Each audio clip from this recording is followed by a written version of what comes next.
ఆడదానికి ఆడదే శత్రువు అని ఊరికే అన్నారా? కొంతమందుంటారే, ఎప్పుడూ పక్క వాళ్ళ వ్యవహారాలు మాత్రమే మాట్లాడతారు. వాళ్ళ వెనక వాళ్ళకి ఎన్ని బొక్కలుంటాయో అవి ఎవరికి తెలీదన్నట్టు ఎదుటి వారికి మాత్రం నీతులు చెప్తారు.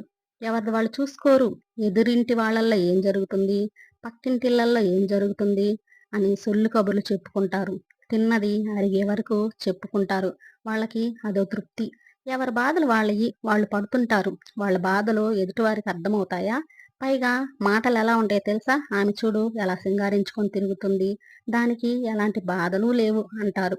కానీ వాళ్ళ బాధల గురించి మీకెందుకు?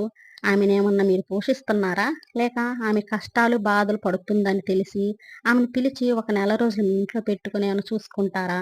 సహాయం చేయడానికి మాత్రం ముందుకు రారు కానీ, మాటలు మాత్రం నోటికి వచ్చినట్లు మాట్లాడతారు.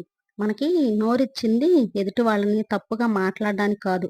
మనకి నాలుక ఉంది కదా అని నాలుక ఎటు తిరిగితే అటు తిప్పుతూ ఎదుటివారిని మాట్లాడితే వారు చేసే తప్పులేమో కానీ అవన్నీ మాట్లాడుకొని మీకు తగులుతాయని తెలుసుకోలేరు.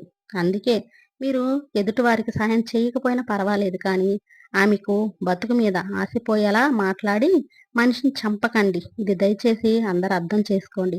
ఆమె పడే బాధ కన్నా మీరు పొడిచే మాటలే ఆమెను మరింత గాయపరుస్తాయి. ఇది జస్ట్ నా మనసులోని మాట. నచ్చితే ఒక లైక్ చేయండి. కొత్త వాళ్ళు గనక నా ఛానల్ చూస్తున్నట్టయితే ప్లీజ్ సబ్స్క్రైబ్ చేయండి. ఇలా కూడా ఆడవాళ్ళు ఉంటారు కదా!